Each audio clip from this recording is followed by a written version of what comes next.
IT draftsman first year ട്രേഡിലെ ആർച്ചസിൻ്റെ drawing ആണ് നമ്മൾ കണ്ടിന്യൂ ചെയ്തുകൊണ്ടിരിക്കുന്നത്. നെക്സ്റ്റ് നമ്മൾ നോക്കാൻ പോകുന്ന ആർച്ച് ഒരു 3 സെൻറ്റേർഡ് ആർച്ചാണ്. സെമി എലിപ്റ്റിക്കൽ ആർച്ച് എന്ന് നമ്മൾ പറയും. ഒരു 3 സെൻറ്റേർഡ് ആയിട്ടുള്ള സെമി എലിപ്റ്റിക്കൽ ആർച്ചാണ് നമ്മൾ വരയ്ക്കാൻ പോകുന്നത്. മറ്റ് ആർച്ചുകളിൽ നിന്ന് വ്യത്യസ്തമായിട്ട് ഇതിൻ്റെ പ്രത്യേകത ഇതിന് 3 സെൻറ്റർ ഉണ്ട് എന്നുള്ളതാണ്. ഇതുവരെ നമ്മൾ വരച്ച ആർച്ചുകളിലൊക്കെ ഒറ്റ സെൻറ്റർ മാത്രമേ ഉണ്ടായിരുന്നുള്ളൂ. അതുകൊണ്ട് തന്നെ ഇത് വരയ്ക്കുന്ന പ്രൊസീജിയറിലും കുറച്ച് സ്പെഷ്യാലിറ്റികളൊക്കെ ഉണ്ട്. 800 mm സ്പാൻ തന്നിട്ടുണ്ട്, 200 mm ഡെപ്തും റൈസ് 300 mm ആണ് തന്നിട്ടുണ്ട് ക്വസ്റ്റ്യനിൽ. അപ്പോൾ ആദ്യം തന്നെ നമ്മൾ ആർച്ചിൻ്റെ സ്പാൻ വരച്ചു കൊടുക്കുകയാണ്. 800 mm എന്നാണ് ക്വസ്റ്റ്യനിലുള്ളത്. അത് നമ്മൾ 1:10 സ്കെയിൽ ചെയ്തിട്ട് 80 mm അഥവാ 8 സെൻറ്റിമീറ്റർ ആയിട്ട് വരച്ചിട്ടുണ്ട്. നെക്സ്റ്റ് ഈ സ്പാനിൻ്റെ സെൻറ്ററിൽ നിന്ന് നമ്മൾ മേലോട്ട് ആർച്ചിൻ്റെ റൈസ് 300 mm മാർക്ക് ചെയ്ത് കൊടുത്തിട്ടുണ്ട്. 2 എൻഡ് പോയിന്റുകൾക്കും AB എന്ന പേര് കൊടുത്തിട്ടുണ്ട്. നമ്മൾ വരച്ചിട്ടുള്ള റൈസിൻ്റെ എൻഡും സ്പാനിൻ്റെ എൻഡും തമ്മിൽ കണക്ട് ചെയ്ത് വരയ്ക്കുകയാണ്. ഇനി നമ്മൾ ഓൾറെഡി വരച്ചിട്ടുള്ള റൈസിൻ്റെ മേലോട്ട് എക്സ്ട്രാ ആയിട്ട് നമ്മൾ എന്ത് ചെയ്യാണ്, ആർച്ചിൻ്റെ ഡെപ്ത്ത് വരച്ചു കൊടുക്കുകയാണ്. അതായത് 200 mm. അതായത് OP എന്നുള്ള ഡിസ്റ്റൻസ് ആണ് ആർച്ചിൻ്റെ റൈസ്. അവിടുന്ന് P1 എന്നുള്ള ഡിസ്റ്റൻസ് നമ്മൾ ഉദ്ദേശിച്ചത് ആർച്ചിൻ്റെ ഡെപ്ത്താണ് മാർക്ക് ചെയ്തിട്ടുള്ളത്. ഇനി നമ്മൾ ചെയ്യുന്നത് ഈ P സെൻറ്റർ ആക്കിയിട്ട് P1 എന്നുള്ള ഡിസ്റ്റൻസ് റേഡിയസ് എടുത്തിട്ട് ഒരു കർവ് വരയ്ക്കാൻ പോവാണ് ലെഫ്റ്റ് സൈഡിലോട്ട്. ഈ കർവ് നമ്മളെ AP എന്നുള്ള ലൈനിൽ ടച്ച് ചെയ്യും. ആ ടച്ച് ചെയ്ത പോയിന്റിന് നമ്മൾ 2 എന്ന് പേര് കൊടുക്കുകയാണ്. അടുത്ത സ്റ്റെപ്പ് എന്ന് പറയുന്നത് A2 എന്നുള്ള ലൈനിന് നമ്മളൊരു പെർപെൻഡിക്കുലർ ബൈസെക്ടർ വരയ്ക്കാൻ പോവുകയാണ്. പ്രത്യേകം ശ്രദ്ധിക്കണം, A2 എന്ന ലൈനിൻ്റെ പെർപെൻഡിക്കുലർ ബൈസെക്ടറാണ് നമ്മൾ വരയ്ക്കാൻ പോകുന്നത്. 3 സെൻറ്ററുള്ള ആർച്ചാണല്ലോ, അപ്പോൾ ഓരോ സെൻറ്ററുകളും നമ്മൾ സെപ്പറേറ്റ് കണ്ടെത്തുന്ന ഒരു പ്രൊസീജിയറാണിത് കേട്ടോ. ഇനി നമ്മൾ ഈ പെർപെൻഡിക്കുലർ ബൈസെക്ടർ എന്ത് ചെയ്യാണ്, കണക്ട് ചെയ്തിട്ട് ഒരു ലൈൻ എക്സ്റ്റെൻഡ് ചെയ്ത് വരയ്ക്കുകയാണ്.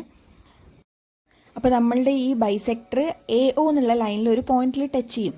ആ പോയിന്റാണ് C1. അതാണ് നമ്മുടെ ഫസ്റ്റത്തെ സെൻറ്റർ എന്ന് പറയുന്നത്.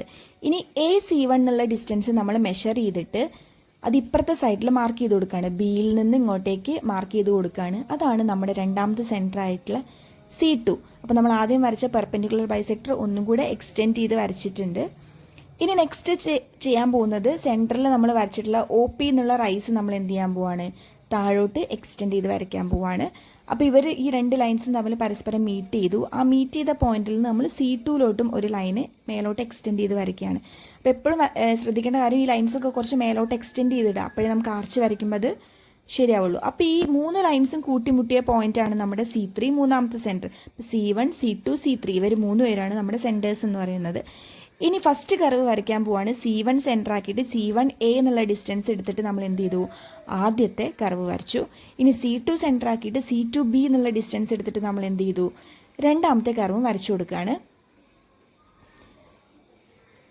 നെക്സ്റ്റ് C3 സെൻറ്റർ ആക്കിയിട്ട് നമ്മൾ എന്ത് ചെയ്യാണ്, ആ ഡിസ്റ്റൻസ് കോമ്പസിൽ എടുത്തിട്ട് മൂന്നാമത്തെ കർവ് നമ്മൾ കംപ്ലീറ്റ് ചെയ്ത് കൊടുക്കുകയാണ്. അപ്പം 3 സെൻറ്റർ ഉണ്ട്, അതുകൊണ്ട് തന്നെ 3 സെപ്പറേറ്റ് കർവുകളാണ് നമ്മൾ വരയ്ക്കുന്നത്. ഇപ്പോൾ ആർച്ചിൻ്റെ എന്ത് കിട്ടി, നമ്മുടെ ഇൻട്രാഡോസിൻ്റെ കർവ് കംപ്ലീറ്റ് ആയി. ഇനി നെക്സ്റ്റ് ആർച്ചിൻ്റെ എക്സ്ട്രാ ഡോസ് വരയ്ക്കണം. അപ്പോൾ എന്ത് ചെയ്യണം, ആർച്ചിൻ്റെ ഡെപ്ത്ത് പുറത്തോട്ട് എക്സ്ട്രാ നമ്മൾ മാർക്ക് ചെയ്ത് കൊടുക്കുകയാണ്. നേരത്തെ ചെയ്ത സെയിം പ്രൊസീജിയർ നമ്മൾ വീണ്ടും റിപ്പീറ്റ് ചെയ്യാണ്. C1 സെൻറ്റർ ആക്കിയിട്ട് അവിടുത്തെ ഡിസ്റ്റൻസ് എടുത്തിട്ട് നമ്മൾ ഫസ്റ്റത്തെ കർവ് വരയ്ക്കാൻ പോവാണ്. അപ്പോൾ ആ കർവ് എവിടെ വരെ വരയ്ക്കണം എന്നുള്ളത് തീരുമാനിക്കുന്നത് ഈ കാണുന്ന ലൈൻസ് ആണ് കേട്ടോ. അപ്പോൾ ആ ലൈൻസ് നന്നായിട്ട് മേലോട്ട് എക്സ്റ്റെൻഡ് ചെയ്ത് വരയ്ക്കുക. ആ ലൈനിൽ ടച്ച് ചെയ്യുന്ന വരെയാണ് നമ്മൾ എന്ത് ചെയ്യുന്നത്, ആ കർവ് വരച്ചു കൊടുക്കുന്നത്. ഇനി C2 സെൻറ്റർ ആക്കിയിട്ട് ഇവിടെ നമ്മൾ അതിൻ്റെ കർവ് വരച്ചു കൊടുത്തിട്ടുണ്ട്. അടുത്ത മെയിൻ സെൻറ്റർ ഭാഗത്തുള്ള കർവ് നമ്മൾ C3 സെൻറ്റർ ആക്കിയിട്ട് കംപ്ലീറ്റ് ചെയ്ത് കൊടുത്തിട്ടുണ്ട്. കണ്ടോ, ഇപ്പം നമ്മുടെ ആർച്ച് കിട്ടിയില്ലേ. കാണുമ്പോൾ ഇത് സിമ്പിൾ ആണെങ്കിലും ഇതിൽ എത്ര സ്റ്റെപ്പ് ഉണ്ടെന്ന് നമുക്ക് മനസ്സിലായില്ലേ. 3 കർവുകളും സെപ്പറേറ്റ് സെൻറ്റർ കണ്ടെത്തിയിട്ട് വേണം നമ്മൾ വരയ്ക്കാൻ.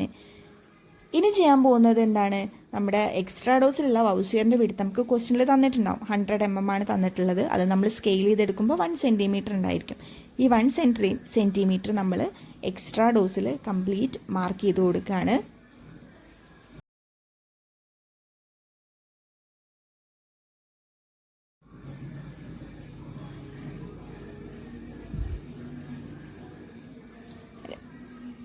കംപ്ലീറ്റ് നമ്മൾ ആ എക്സ്ട്രാ ഡോസിൽ അത് മാർക്ക് ചെയ്തിട്ടുണ്ട്. ഇനി ഇവിടെ ശ്രദ്ധിക്കേണ്ട കാര്യം, ഓരോ പോർഷനിലുള്ള കർവിലുള്ള എക്സ്ട്രാ ഡോസ് വരയ്ക്കുമ്പോഴും നമ്മൾ അതിൻ്റെ കറക്റ്റ് സെൻറ്റർ വരുന്ന രീതിക്ക് വേണം അത് വരയ്ക്കാൻ. അതിൻ്റെ സെൻറ്ററിലോട്ട് ഇപ്പോൾ ഈ പോർഷനിലുള്ളത് വരയ്ക്കുമ്പോൾ നമ്മൾ C1ലോട്ട് വരുന്ന രീതിക്ക് വേണം വരയ്ക്കാൻ.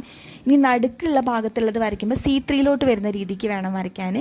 എൻഡ് പോർഷനിലുള്ളത് വരയ്ക്കുമ്പോൾ നമ്മൾ C2 വരുന്ന രീതിക്ക് വേണം വരയ്ക്കാൻ. അപ്പോഴേ എക്സ്ട്രാ ഡോസ് കറക്റ്റ് ടേൺ ചെയ്ത് വരുള്ളൂ. കാരണം നേരത്തെ വരച്ച ആർച്ചിൽ നിന്നൊക്കെ വ്യത്യസ്തമായിട്ട് നമുക്ക് മനസ്സിലായല്ലോ, ഇവിടെ 3 സെൻറ്റർ ഉണ്ട്. അപ്പം 3 സെൻറ്ററിൻ്റെയും കറസ്പോണ്ടിങ് ആയിട്ട് വരുന്ന രീതിക്ക് വേണം നമ്മൾ ഓരോ ഭാഗത്തുള്ള എക്സ്ട്രാ ഡോസും വരച്ചു കൊടുക്കാൻ. അപ്പോൾ ഇത് മുഴുവൻ കംപ്ലീറ്റ് ആക്കി കഴിഞ്ഞാൽ നമ്മുടെ ആർച്ച് വരച്ച് കഴിഞ്ഞിട്ടുണ്ട്. അപ്പോൾ എല്ലാവരും പ്രൊസീജിയർ നോക്കി ഇത് വരച്ച് തന്നെ പ്രാക്ടീസ് ചെയ്യണം. എല്ലാവർക്കും വീഡിയോസൊക്കെ ഇഷ്ടപ്പെടുന്നുണ്ടെന്ന് വിചാരിക്കുന്നു. നിങ്ങൾക്ക് ആവശ്യമുള്ള വീഡിയോസൊക്കെ നിങ്ങൾ കമൻറ്റ് ചെയ്യുക. അപ്പോൾ ഓക്കെ, താങ്ക് യു.